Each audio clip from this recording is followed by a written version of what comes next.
Hi, everybody. I'm Rita McGrath. My guest this week is Robert Siegel, who is the author of this very interesting book called The Brains and Brawn Company. And his thesis is that a lot of the fuss we've been making about digital is not terrible, but kind of misplaced, that we also need to be thinking about some other things. Rob is on the faculty at Stanford, the Graduate School of Business there. So we share a lot of academic inside baseball. He's also been a venture capitalist and over the many years has had operating roles with a lot of brand name companies. Rob, I'm just thrilled to meet you. Like, we haven't really met before. We've sort of interacted, but not really met. So this is really fun to be able to do. Thanks, Rita. It's great to be here and wonderful to actually be able to interact with you in person real time. Yeah, in whatever format this is. So we were before we went live, we were kind of moaning about the fact that parts of our house like have been converted into video studios. Right. No pictures of my grandparents behind me anymore. Now it's all Stanford all the time. Right. Well, books. All that. So for people that don't know you, why don't you tell us a little bit about just your journey, how you got to where you are now, and some of the things that you're passionate about? So it was completely random and I just got lucky over time. That's kind of the truth when you boil it all down. At this moment in time, I'm a member of the GSB faculty where I teach 6 courses on innovation, product management, financial management for entrepreneurs, and several other courses on business and government. I'm also a venture capitalist. Prior to these roles, I had a handful of operating roles. I worked at large companies like Intel and GE, where I ran a division. I also was a many-time entrepreneur, started a company that made the world's first digital picture frames, and that company got bought by Kodak. Was an executive in a company spun out of the engineering school here at Stanford that got bought by Sony. And a long time ago wrote software for a company we took public in the early 90s. Did my undergraduate work at the University of California, Berkeley, and my graduate work at Stanford. Have lived in California my whole life, though I'm usually on an airplane when I'm working, if I'm not in front of the classroom. And my path and journey here really was kind of random, a series of things over time where opportunities presented themselves, where I bounced around from large company to small company and was lucky enough to be at Stanford for the last 15 years. That's fantastic. That's fantastic. And Stanford is interesting in that it does bring in, people like yourself that don't have traditional academic backgrounds. And I think that's one of its strengths. So that's great. So you run this course and you were telling me how the thesis of the course actually changed over time. Yeah, about 7 years ago, I was talking with Aaron Levy, the CEO of Box, and I had written a case on Box that I taught in one of my courses, and we got into a deep discussion about, how the world was changing and how we were seeing digital companies, many of them based here in the Valley, go after traditional businesses. And so we got into a discussion of Christensen's disruption theory of disruption coming up from underneath, but really what we were seeing in companies that blend digital and physical. Now all of a sudden there was this idea that you were going to get competition and new ways of doing business based upon how you develop products and how you organize your companies. And we were just bouncing around, how are incumbents responding and what are the disruptors doing that makes it unique? And so this notion of blending digital and physical when every product is connected, we thought was kind of the next wave of disruption, because it creates all sorts of dynamics between producers of products, ongoing communication with customers, the ability to serve customers better. And the old way of doing things that had made companies successful in the past may not be the basis of competitive advantage going forward. So we came up with this idea for the course. We called it the industrialist dilemma. We pulled in a gentleman named Max Vessel, who's now the chief learning officer at SAP. And we thought, okay, it'll be great. We'll bring in all these disruptors. We'll show them as heroes. And then we'll bring in some incumbents, and most of them will look like dinosaurs and a few will look okay. And oh my God, Rita, we could not have been more wrong. Over 7 years of studying, what we found is that the incumbents had certain competencies and capabilities that the digital upstarts didn't have. And so some of them were actually really doing a good job of learning from the digital upstarts. Conversely, we found that some of the disruptors, they had some blind spots of understanding the importance of things like logistics and manufacturing and operating at scale. But some of them really did get it and were learning about customer intimacy in ways that kind of the established companies that maybe have been around for 50, 75, or 100 years, how they really got. And so over the last 7+ years, we got to really understand and learn kind of what were the attributes of winning companies. And then in parallel, I started a course with my old boss from GE, Jeff Immelt, looking at systems leadership.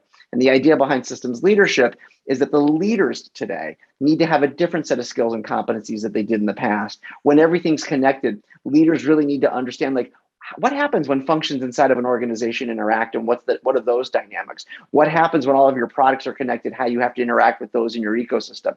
And leaders really need to be able to see the flow of what's happening in the system, because that's how things are, working increasingly so on an ongoing basis, where everything in the world is connected. Mm-hmm. Yeah, one of my guests recently, Jay Shree Seth of 3M, says, in the popular imagination, we talk a lot about sort of the organs of innovation, so the functions and the silos, and she says we forget about the circulatory system, which I thought was a great analogy.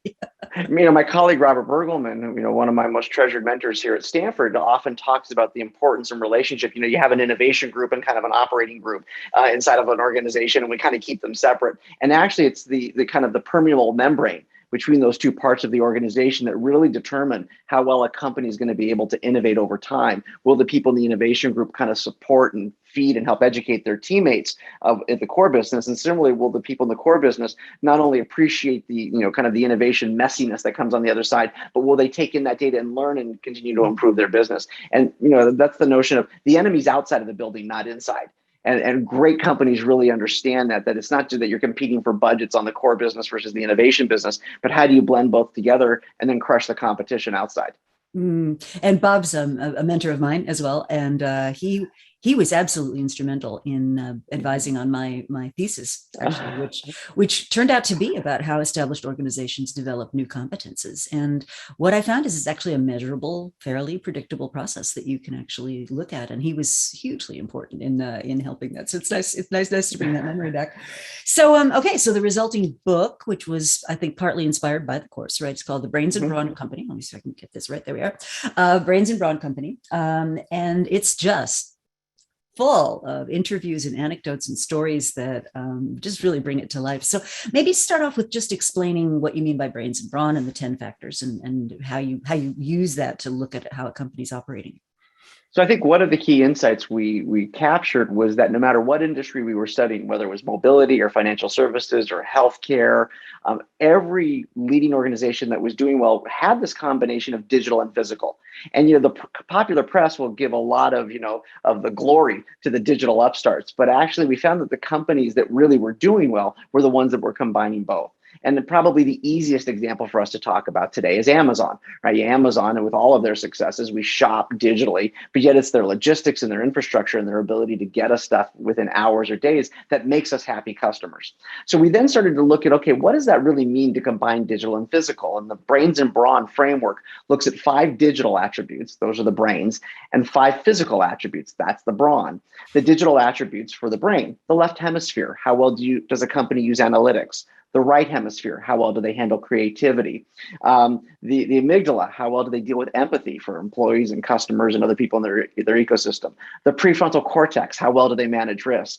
And finally, the inner ear, how do you balance what you own and where you partner? But on the physical side, the brawn side, the 5 attributes we saw were logistics, right? Your spine, how well do you get products and services to customers? Hands, the craft of making things. There are so many things that are changing in manufacturing, and how are companies thinking about how they produce things or partner where they produce things.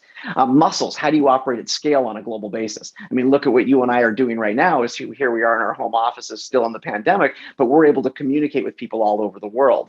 Then we talk about hand-eye coordination. How well do you drive and shape your ecosystem? And then finally, stamina. How well do you survive over time? And so in the book, what we do is we look at all of these 10 attributes, and we do a deep dive on companies. Some of them are disruptors, some of them are incumbents, and people who do a particularly good job on those 10 attributes. And the hope is that the reader can look at her or his company and give your company a score on a 1 to 10 scale on each of these 10 attributes. And then you can kind of figure out broadly, how well are you blending digital and physical? Mm-hmm. I think that's fascinating. And so early in the book, you are talking about a very venerable German car company that sort of has the burden of national productivity on its shoulders, and they don't score so well. Yeah, Daimler is one that is really interesting. That it's a fascinating organization, and they scored very well on the brawn side. Right, they're manufacturing powerhouse, their design capabilities are awesome, even their logistics are good. But if you look at how they've dealt with things like electrification, connectivity, and all of the things that are facing the mobility industry, they really have struggled. they wanted to control the whole user experience, and they didn't really acknowledge that people want to use their smartphones for, listening to Spotify or using Waze for maps or whatever is popular in a particular part of the world. What they decided they wanted to do internally versus where they wanted to partner, they kind of kept everything to themselves. And so they really, really have struggled. And you compare that to Tesla, who had a very different kind of digital mindset first. And so while the quality of Mercedes-Benz cars are actually quite amazing and Tesla's not so much, look at the market cap of each of the companies. And more importantly, look at what customers are buying. And so the idea isn't that Daimler's a horrible company. The men and women there are brilliant. They're very smart, but they have struggled to adopt some of the new capabilities and competencies of what the market is demanding in terms of what they want in their cars and want in mobility. And so we try to highlight some of the things that Daimler has done. I would say the biggest challenge that they face is they've tried to do everything. And as one of my friends has said, if your strategy is to do everything, you don't have a strategy. Exactly. That's great. And then you contrasted that with 23andMe. Yeah. Anne Wojcicki is an amazing human being, just an absolute, ball of fire and energy and intelligence. And you look at what 23andMe has done with Spit and software. They have a database of over 11 million people in their DNA right now. And, it starts with this very simple, we get our ancestry, we find out if we're susceptible to certain diseases. But then with that data and information and the ongoing communication that they have with customers, they're able to target certain disease states and then can work with that information to develop drugs. And so it totally turns the whole drug development mindset on its head. And they're really, really good at the digital side. But Anne and the team were also very smart at trying to figure out if they were going to do drug development, what were the assets that they brought and where did they need to partner? And so you see in the relationship they built with GSK and Emma Walmsley, invested in 23andMe, there was a $300 million investment. They're collaborating together on drug development, taking the best practices of both companies. And what 23andMe decided to do was, look, they'll work with GSK on kind of, the manufacturing and distribution of the drugs. And so you see a company that really looked holistically at all the digital side of what they were trying to accomplish and was very smart on the physical side of what they would do and what they wouldn't do. So they actually scored higher. Now you might sit there and say, well, Rob, that's crazy, right? Look at the revenues of the two companies. And we can see now that they're both public. Now, obviously Daimler is much bigger, but if you project forward 5 to 10 years, where would I want to invest as to who I think is going to be better positioned in the market? My money's on 23andMe because I think they're being much more thoughtful and insightful about where the market is headed. Now, that doesn't mean that Daimler can't change and adjust and make improvements. But as of the time that I was writing the case on them, this was a company that I think was really, really still struggling to find its way and its spot in the future. Mm. One of the CEOs who I admire a lot is a gentleman named Gisbert Rule. And you may be familiar with the Klockner story. Yep. Are you familiar with them? Okay. So I did. I actually wrote a case on Klockner. So I'm with you. They're awesome. Oh, he's just amazing and such an authentic person too. But one of his projects now that he's stepped down as CEO is he actually wants to create this ecosystem between the established German manufacturers and the startups, kind of doing at a national scale what he did at Klockner. So I'm really interested to see how that's going to all work out. And that was so bold. You looked at an industry of what they did at Klockner, where basically you're selling rebar for all intents and purposes, and it was done sales were done the same way it's always done. It's a low margin business, and they realized they had to create a digital marketplace to serve customers better. And it was just incredible that they were willing to lead and do that. A truly amazing leader of somebody who said we need to kind of unlearn all that we have learned and kind of run towards the disruption.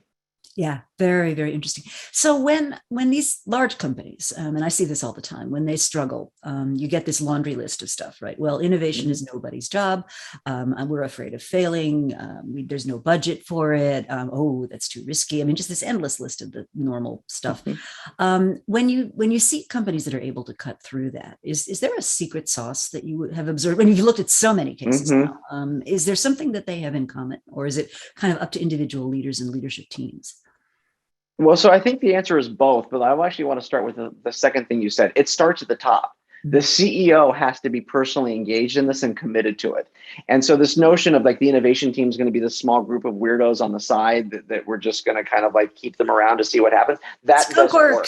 skunk Well, work. exactly. We'll put them in, and they'll have long hair. Like when I worked at Intel, right? I had hair and it was long, and we were kind of Andy Grove's group of weirdos. What I saw though, even 25 years ago, is that Andy and the team at Intel made sure that we had very tight relationships with the business units, and the CEO was involved in what we were doing, and the executive staff. So even though the microprocessor business was what was making us all of our money, what we were seeing at the tip of the arrow was brought in. So the first thing is the CEO has to be engaged. The second thing that we saw is that companies who have these, we used to call them wild ducks, right? The people who are kind of the crazy people inside of the company. There has to be creative structures for them, both for compensation and for organization, to actually be able to have incentives to take risks. And so that's one of the things that you really have to kind of, otherwise your great people are going to leave. Okay. And the third thing, which I think is really interesting, is you have to see where companies have the ability to say, this is a long-term commitment. It's patient capital. Like, we're not just going to become a corporate venture capital arm when our stock is going up, right? This is a part of the tools that we use for constant innovation. And so it's kind of the heartbeat and operating rhythm of the company. And so it's kind of that notion of constantly running towards the disruption.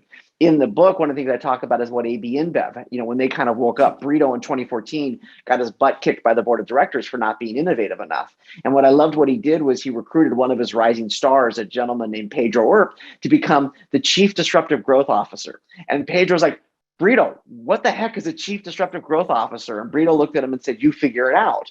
So Pedro's trying to figure out, should I do this? Should I not do this? And he comes up with some ideas, and he comes back later to Brito and says, how will I know if I'm going to be successful? Right. Because relatively speaking, given that we're at tens of billions of dollars in revenue, anything I do the next 3 to 4 years is going to be small.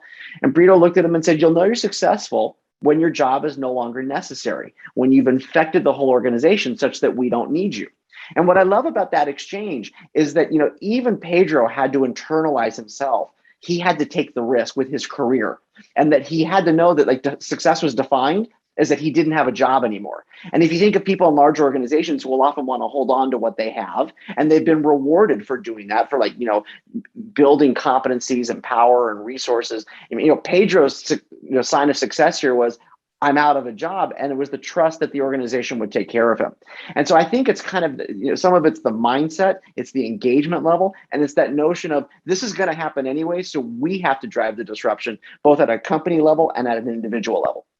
That's fascinating. So one of the questions I get asked all the time is, well, where does innovation belong in the organization? And so I developed this little white paper, right. Kind of goes from very traditional to kind of where Amazon is, and where I think you're getting at, which is, so you can stick it in a business unit, probably not a good idea. You can put it in an independent division in a business unit, better, but not great. You can stick it in R&D, where, the problem with that is it's all squirrels, and it's like, oh, shiny object, you can do what IBM did and make it like an EBO and reports to the senior staff person. You can have it report directly to the CEO. But one of the most interesting things, I think, is the level beyond that, which is, it's just the way we do things around here. And I think that's kind of what you're getting at. I think it's a great point you make, Rita. And by the way, it's an ongoing thing. You have to look on any particular initiative.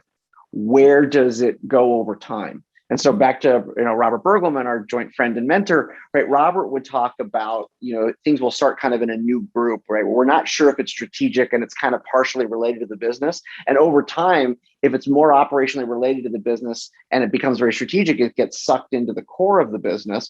If it's not, it might become a new business unit, or it might become a new division. And I think the mindset of the leaders is, okay, even if I don't know, I'm going to kind of keep some, experiments going, keep some things going, but I've got to constantly be checking about where this thing's going to be going. And you should be finding your innovation activities might be moving around depending upon how they're doing over time. And that gets built into the operating rhythm and the muscle memory of the organization, that people should be looking around of who's doing what and how do things need to change, because you don't want to always be kind of in the new business group, because that means you're not doing anything and not having any impact on the organization. Yeah. I mean, I think it's one of the sort of challenges for our time. So Gina O'Connor, who's at Epson now, she actually believes you need a structural remedy. And I think Safi Bakal, the author of LoonShots, is kind of with her on that you need this. He talks about life at 32 degrees Fahrenheit, right? Where you want the tension between the liquid and the changing and the new, but you also want, the soldiers marching forward, and you need both. And I think that's just a really interesting kind of tension to navigate. And being comfortable with that, the phase change, right? And having individuals being comfortable with the phase change. I think that's the other thing that happens in established organizations as we get older in our careers. Everyone says embrace change. Change is awesome. Rita, humans hate change. They do. Like, don't believe the BS that comes out of Silicon Valley. Silicon Valley's lying to you, because real humans around the planet, as you get older, we get comfortable in the things we do, and we got rewarded for the things that we do.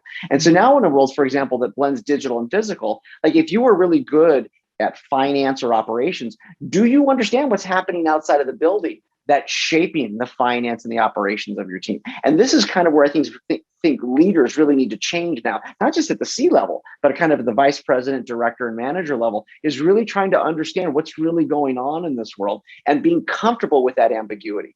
It's when you and I teach a class, we know what's going to happen. You and I were trained to be teachers. I don't know about you, Rita. Some days I'm better than others. Some days my jokes are funnier than others. Some days I connect better with the students than others. But if I prepare, I know what's going to happen.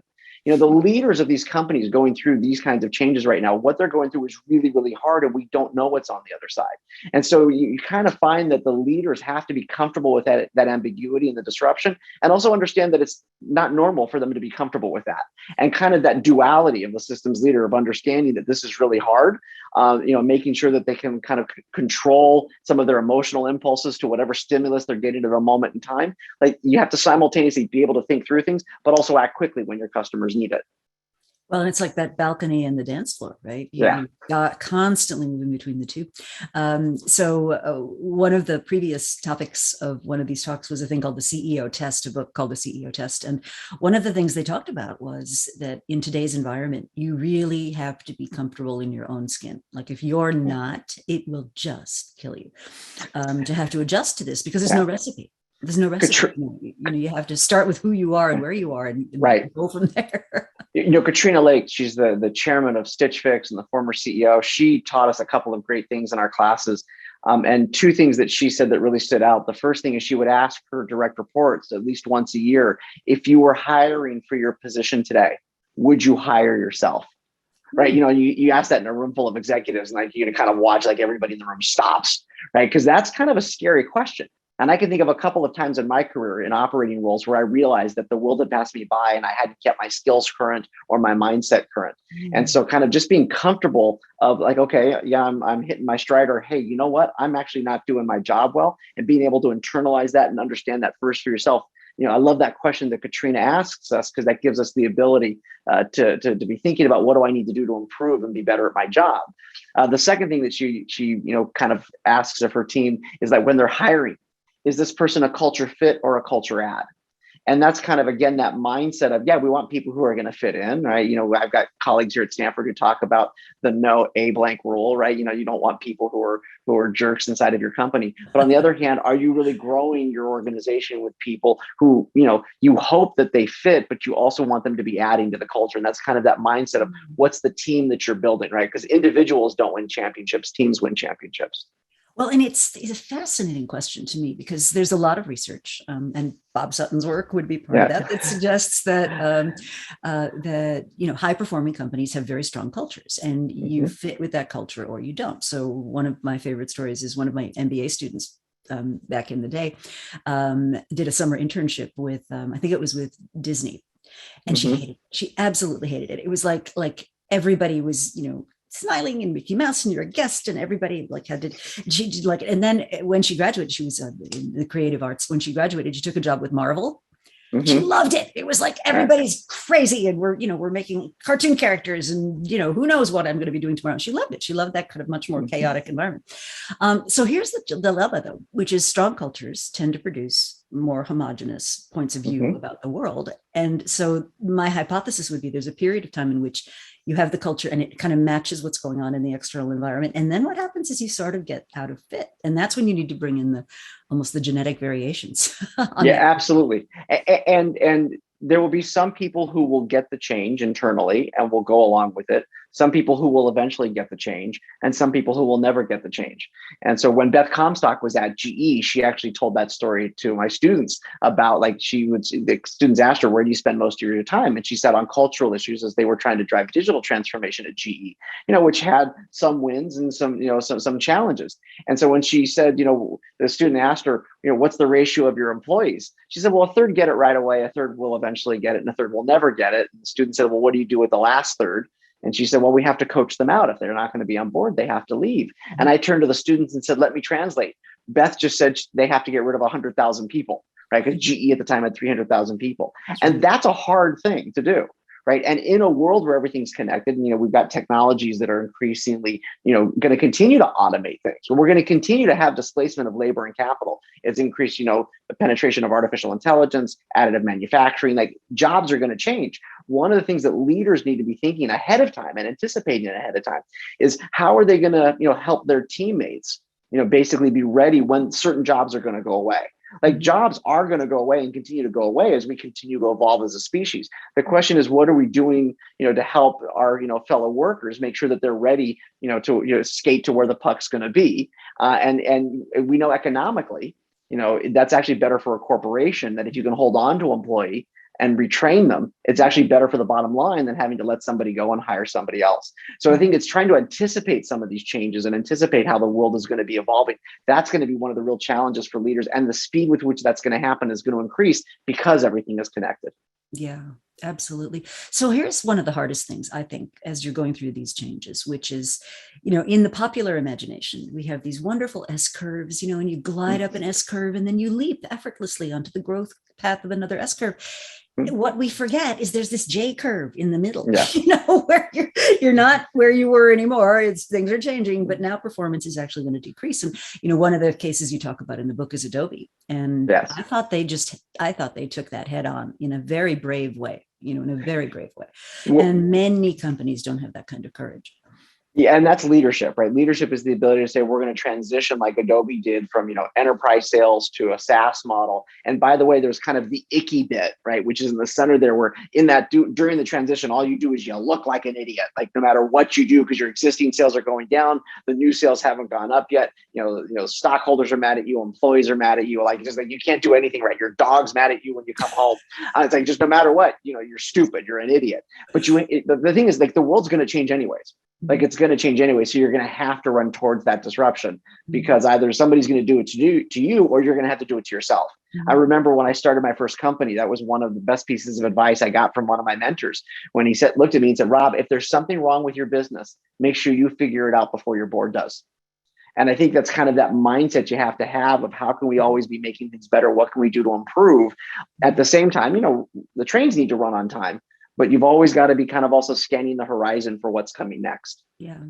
And you have to have the patience and the time, and I think this is something that, particularly in the private equity world, and I know you've got a couple of feet planted in that world, but the timeframes are so tight and the demands are so, strong for kind of immediate results. I think it gets dysfunctional. I mean, I think there are conditions under which that model works, but there are a lot of conditions under which it doesn't. And so a great example to me of a leader who really took this seriously is Doug McMillan at Walmart, and buys basically Jet.com for $500 million, something like that. Crazy money, people thought at the time. But basically what he was doing was buying Mark Glory.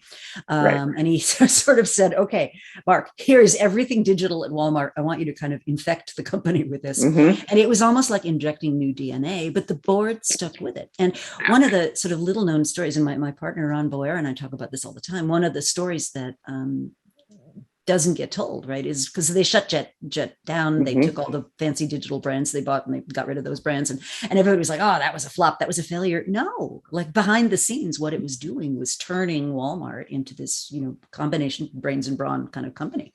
And I think we just misunderstand those things so much when we sort of read the popular press about them.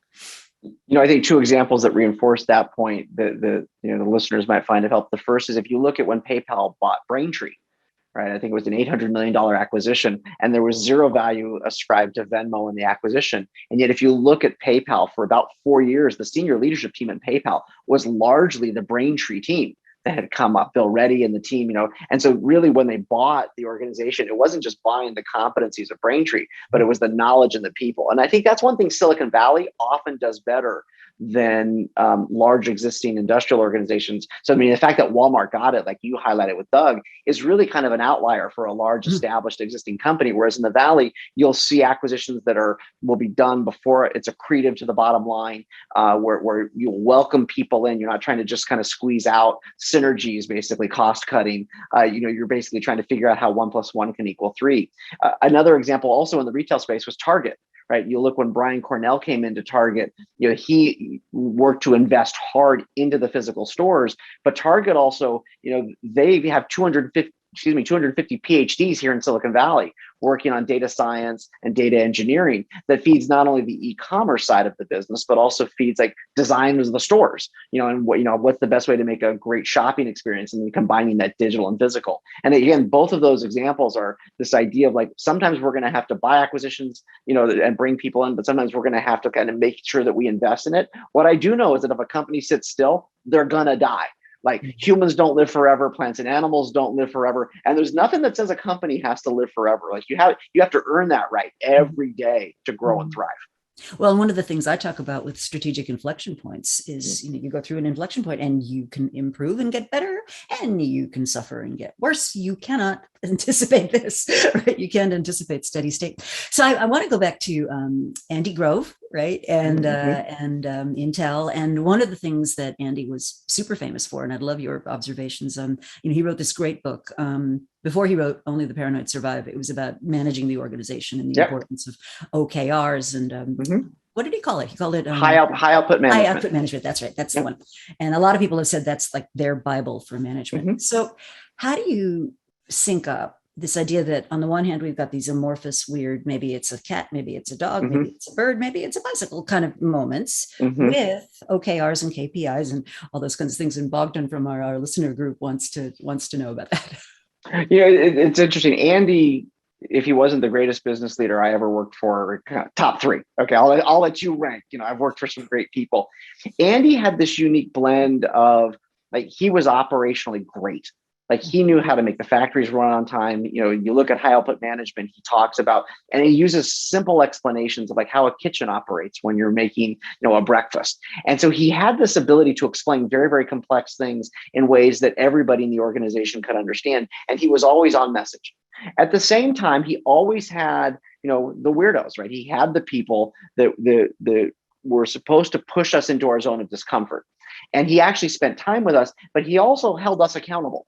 Right. So, for example, when I was working in corporate business development at Intel, which was the predecessor of Intel Capital, the team, we had to, we were measured by whether it was investments we made as part of the corporate venture capital work, the strategic insights that we would deliver on a topic or two. And it was our job to help educate the organization and then also measure the change we were actually kind of driving into the organization. There's, you in the literature, there's this notion of the absorptive capacity of an organization, which is the ability not only to like learn what's coming out from outside your four walls, but then make changes because of it. And I think that's one of the things that you want to have your innovation groups to be able to do is like, okay, you have to be able to kind of, do some things that are messy. Innovation is messy and most things don't work out, but some things have to work out. Like at some point you've got to impact the organization. And if you're not impacting the organization, if you can't measure something that you're actually improving upon, then it's not worth doing. And so I think a great leader, and Andy was one of these great leaders, had that balance. Like he knew how to make sure, like, when we were building microprocessors in the 90s and 2000s, like those factories, like we knew exactly what was going to happen. We knew what our yields were. We knew exactly how to make it work.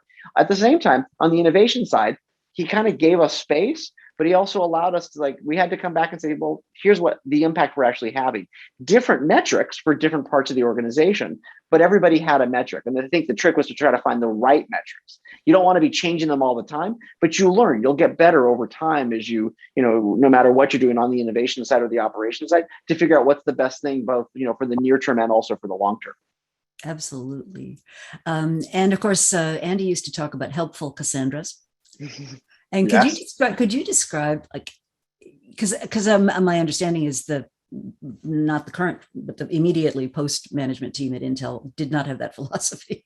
Well, I'm not going to talk about that, but so Andy used to tell a story about in the kind of early 90s, there was a big, debate in the technology industry of what was better, RISC or CISC. These are two different technology architectures for microprocessors.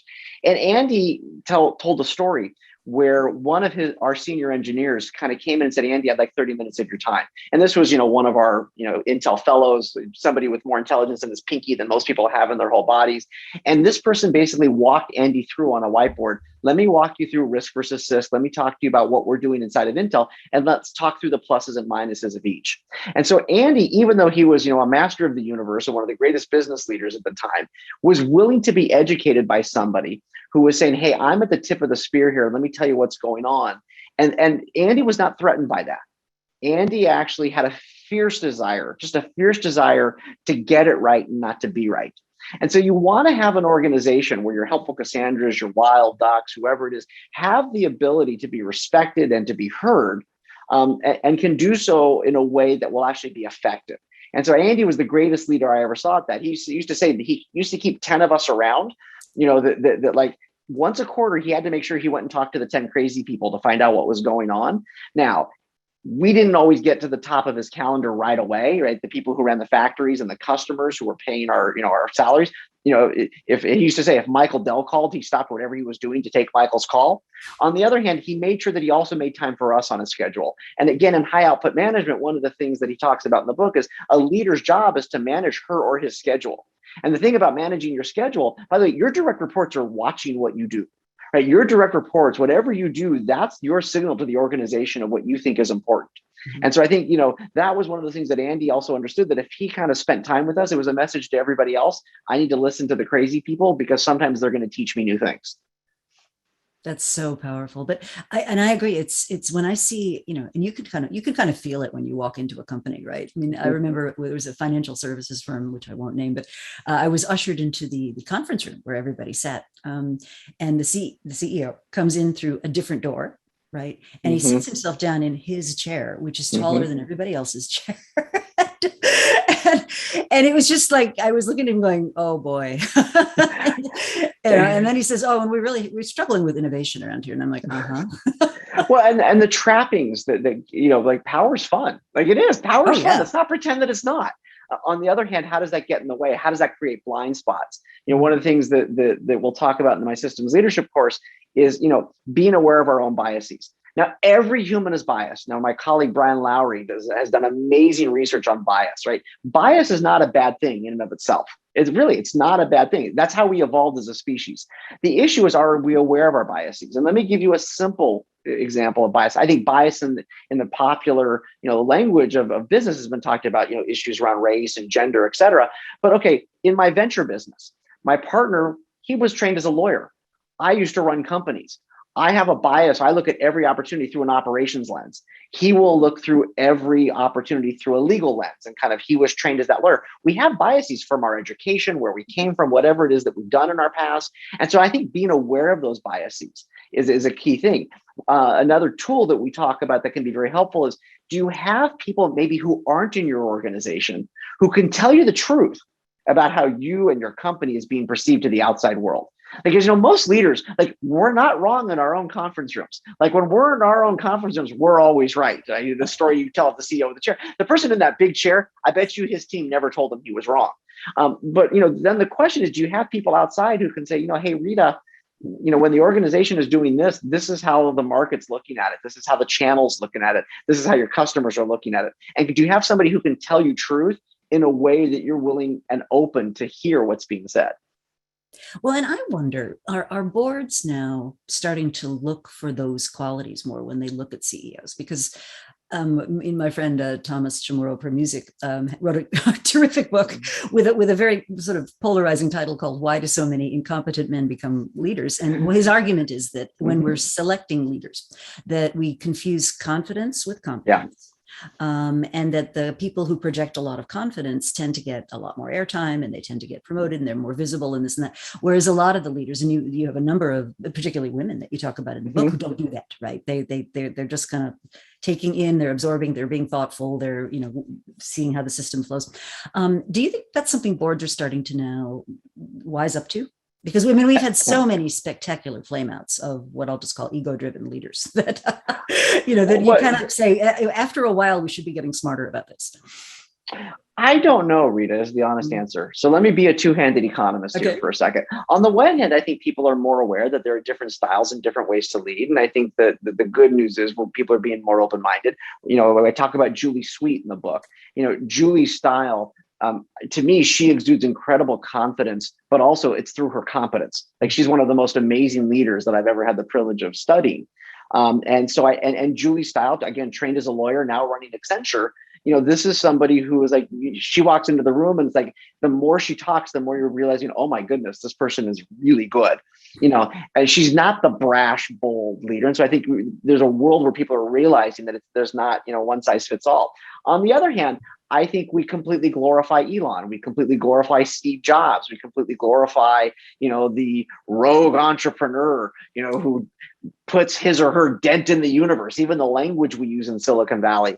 And so I don't know that I don't think universally we can say everything's getting better. I think some parts are getting better, but I still think there's kind of this notion of the person who's going to prove the world wrong. And that's what's celebrated. The joke I like to make again in the classroom is I tell the students, don't read TechCrunch. TechCrunch is about the same 19 people over and over again and trying to make everybody else, feel horrible about themselves because like you're struggling in your career, but look at these amazing masters of the universe. And so I think it's getting better, but I think the media promotes what sells, and people want to be able to kind of have that hero and see themselves in it. By the way, that's why we have 19 versions of Spider-Man and 18 versions of Batman and all the Marvel stuff, because people want to see those heroes and imagine that that's them. And Iron Man, let's not forget Iron Man. And Wonder Woman and the Hulk. Exactly, right? That's who we all want to be when we grow up. That's funny. So let's look forward a little bit. You've had this foot in the world of education and business operations and venture capital. It's a really interesting moment in venture capital to me, which is so much money. I mean, it's like they're just backing trucks full of cash up to the proverbial garage and sort of shoveling it out. I don't happen to think that's very sustainable. What do you think? Well, I do have some worries and concerns, and I think it's at a couple levels. The first is what we're seeing is a massive consolidation in the venture industry. So much capital is coming in that you've got a situation where like the large venture funds, are bringing in so much capital. But that was really kicked off by SoftBank with the Vision Fund. And so now the large organizations ended up raising billions and billions and billions of dollars. And so no matter what the question is, the answer is let's throw money at it. And that's not always a good thing. And so you're seeing the venture industry, the companies will have growth divisions, mainstream venture, and seed groups. In fact, it's funny, Index Venture is one of the best venture funds, just raised a $200 million seed fund, right? So which is kind of, you laugh, that's huge for a seed fund. And so it's innovation often happens very small and happens, as experiments and trial and errors, and it's kind of a grinding creativity. And so I think the risk that we're taking is in a business that's rewarded by its outlier returns, right? Of every 10 investments a venture capitalist makes, you lose money on 6, 1 to 3 of those investments, you make a 5x, and then you need the 10th one to be Godzilla, where you need a 20x return. Well, now what's happening is to be a Godzilla, your winning companies are raising $250 million to $2 billion. And so you kind of get this kind of, no matter what the question is, the answer is you've got to be humongous, you've got to be huge. That's combined in a world of increasing data usage, even when it's connected to physical products, you need as much data as possible to feed the beast. Artificial intelligence, machine learning gets better the more data we give to the computers. So you've got this, I think it's a negative reinforcing circle where you need lots of data, which leads to lots of capital needs, which leads to a winner take all market. And so we're seeing, these gargantuan companies get built, funded by gargantuan venture funds. And so my worry is that, we're going to miss some of that grinding creativity, the ability to kind of, experiment, tinker, take your time and be patient. And so it is a big time of change in the venture industry. I don't know that any of us really know what it looks like going after it, but 4 years ago, I used to debate with some of my friends in the venture business, were the changes we've seen systemic or cyclical? And a lot of my colleagues said, Rob, it's cyclical, and you're old enough now to know that it's cyclical. We've seen boom and bust times before, and it feels systemic. After 4 years, I'm calling systemic. Like, I'm calling these are systemic changes and not cyclical changes. Interest rates will eventually go up. Capital will eventually flow elsewhere. The tourists will leave. But I think the landscape on the other side of this looks much more like it does now than it did 10 years ago. And I'm not sure that's a good thing for entrepreneurs. Like, I think because if you're an entrepreneur and you want to get funded by one of the great venture, companies, the answer's got to be, I can only do something if it's absolutely humongous, and I can only tell them that story. Otherwise, they won't be interested. Mm-hmm. Now, will that create an opportunity for other, firms to, other like new venture funds to come up? Maybe, but as long as the game is played where you're judged by your outsized return, you need a company to be worth $50 billion to be considered good at your job. And right. That's tough. That's a tough business. Right. Well, and part of the dilemma, and Safi Bahcall has written about this in a wonderful book called LoonShots. And he talks about many of the technologies and the inventions that proved to be just world changing, were unloved, back in a closet somewhere. Mainstream people didn't pay attention to them, but they had one or two kind of passionate champions who tinkered around and eventually stumbled upon something that fundamentally shifted the constraints of what was possible. And my worry with a lot of these big funds is the things they're funding kind of look the same, right? They've got a lot of those same. We're going to, for a while there, it was, we're going to be the Uber of whatever, Right. And so you've got kind of almost a homogenization of the kinds of business models those kinds of funds are willing to support, and something of a neglect of other kinds of models, and there are a lot of great little businesses that are not $50 billion businesses. So, there are 2 points, Rita, that I think you're highlighting there, which are very important, which is the first is not every business should have venture backing. There are a lot of great businesses. A question, again, I'll often ask my students is, what if I told you that you could build a business that had $25 million in revenue, dropped $6 million to the bottom line every year? And so that's 5 years from now, and it employs 40 people, 45 people that you love working with. And every year you get a new iPhone, and every 3 years you get a new car that you lease through the business. Would you want to build that business? And the students say, yeah, that sounds awesome, Robin. Great. You pay yourself, call yourself $500,000 a year. Wouldn't that be awesome? Yeah. I'm like, awesome. That should never be venture backed, and that never will be venture backed. And so, by the way, most companies don't look like these outliers that we celebrate. And where a lot of the economic rents are collecting. So I think that, the first point that you're making is not everything should be venture backed is a key thing. The other one is, the time frame of a venture fund is still 10 years, which is crazy because, the time to liquidity has almost tripled for most startups, right? So it's like 10 to 12 years. One of my funds that I'm involved in, Exceed, we're a seed fund. We're usually the first money in.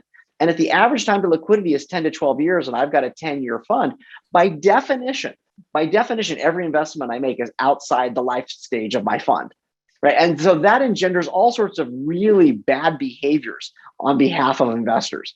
And so you've got this impedance mismatch between incentives and incentive alignments with how venture is structured today. And yet the flip side of it is if you invest that early, your IRR is going to stink because it takes so long before you actually make your money, and you're not going to be on the frontier of investing of risk reward. So you shouldn't put money there.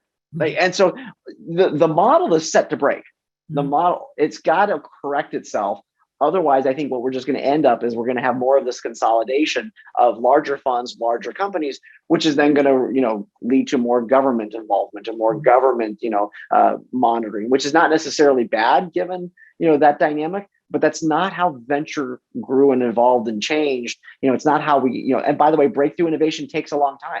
To make silicon, for example, if you were going to do a new microprocessor or a new graphics design chip, it's hard. It takes a lot of money and it takes time.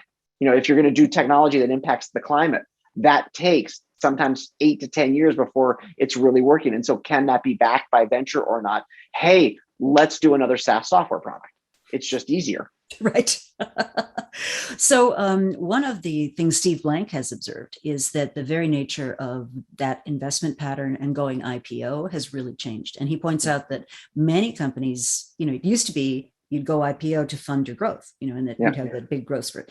And what he's saying now is, no, these companies are growing. Then they do their IPO, they pay off their backers, but then they flatline. that they're not continuing that growth.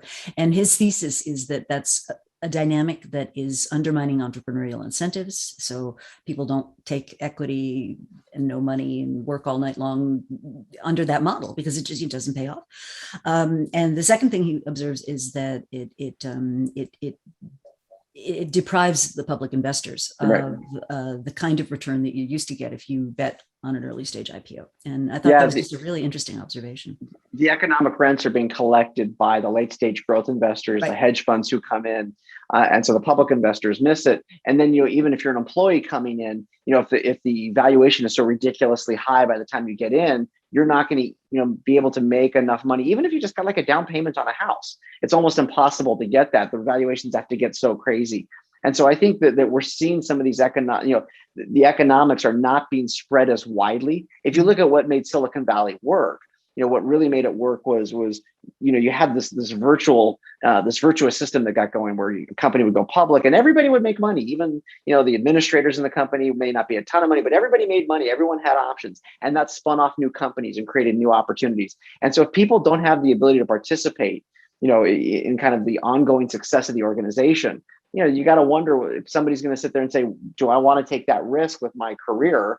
Is it really worth doing? And so I think Steve's right. I think we got to come back to what are the incentives and what's the right thing for people who participate. And then with, the growth of SPACs, two of the companies in the book, both 23andMe and Desktop Metal went public on SPACs. The good news is I think those are interesting companies. We're going to see over time how it plays out, but now they're public companies, right? And so that's going to create a different set of dynamics of them having to manage investor expectations, in the public markets. What if they need more growth capital? What will it be like? We don't really know how that's all going to play out because we're running those experiments right now.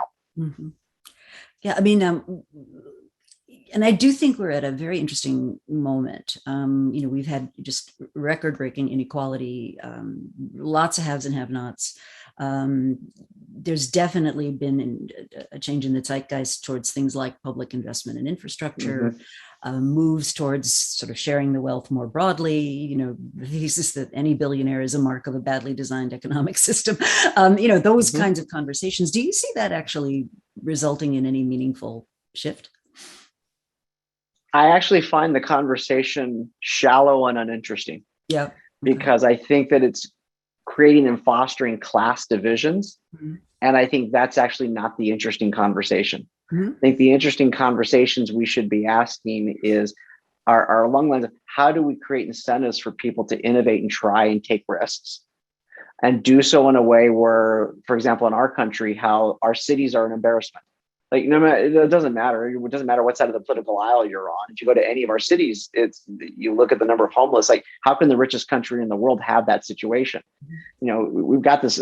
I'll try to trigger as many people as I can who are listening right now with this. I'm going to argue that economic conflict in the 21st century is being shaped geopolitical conflict is being shaped by economic ideological differences, not political ideological differences. You look at what's happening in China, I'm going to call that dictatorial capitalism, right? They've taken over the tech sector.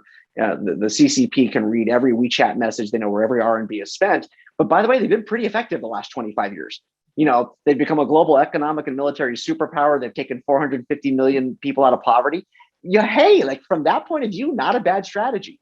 Well, and you could make the argument that Singapore, benevolent dictatorship, right? I mean, if you control all the economic strings and levers, you could get a lot done versus squabbling amongst yourselves. All right. The difference between Singapore and China is scale. You look at the United States right now, where we're still doing some innovative things, but we've got obviously the challenges that we're seeing in society.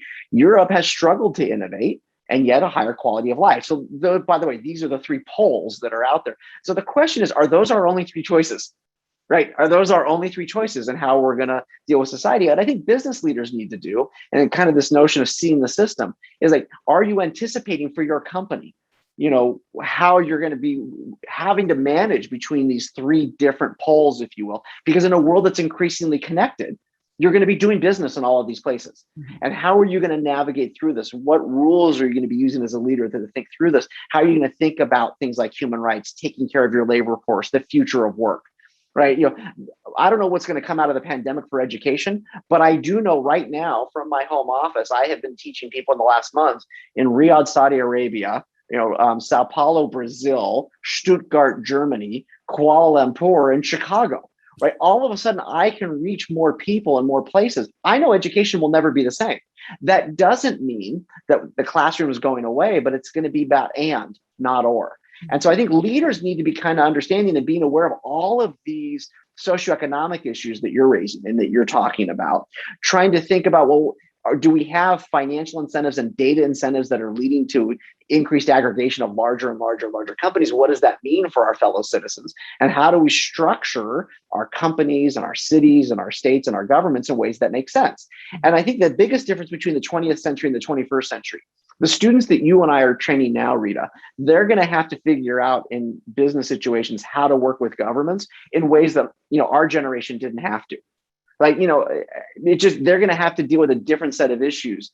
And whether they're in a large organization or you're an individual who has hung up a shingle and is teaching people through the camera in their home office, you're going to be navigating through these types of issues. And I think that's a big deal. And I think it's incumbent upon us to be making sure that we're training the next set of leaders to be aware of these types of challenges so that they can make the right decisions for their employees.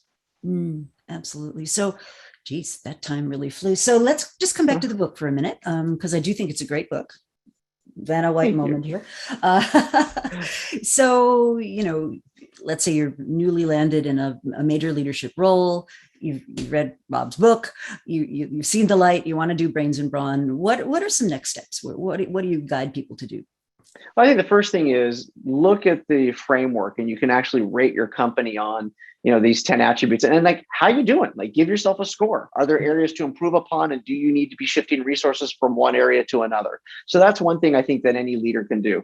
The second thing is when you get to the chapter on systems leadership, there's things that some best practices that I've highlighted of the leaders that I had the blessing of studying about things that I thought that they did really well. The ability to kind of operate in intersections, the ability to kind of manage context and how they communicated. I call it a product manager's mindset, and understanding customers, how a product gets built, how sales are done, the self-awareness of one's own strengths and development needs. And there are 4 questions that I ask every company when I'm working with them is, what do these changes of digital and physical mean for your customers? Like, aside from your own company, like, start with your customers. Like, what's happening with them? Do you understand how they make money? And do you understand like the impact of your product and service on their income statement and balance sheet? The second is, what are you doing already that you don't want to make sure you don't lose? Like, there's something good about your company. What do you make sure you don't want to lose? The third is, what are you not doing that you need to be doing? Like, every company, like, you're supposed to be doing X and you're not. And then, okay, why are you not doing it? And generally speaking, it's people are stopping themselves. And then the last thing I ask, the systems leaders to do is, how are they going to change their behaviors? Maybe just 1 or 2 things. Like, if we're not changing and growing as individuals and as people and as leaders, right, we're not doing our jobs. And so those are, I think, you can evaluate your company and then start to think about how you're changing yourself as a systems leader. Those are the things that I would encourage people who read the book. Hopefully that's 1 or 2 things that they'll get out of it. That's fabulous. Well, what an absolute pleasure to meet you and share some inside baseball on higher ed and, and the world of innovation and what's going on. And do say hi to Bob and the multiple Bobs over at Stanford if you run into them. What a pleasure. And my hope is that we continue this conversation. It'll be really, really rewarding to do that. Thank you. Thank you. This was great, Rita. I'm so grateful for having me on. A real honor to be here.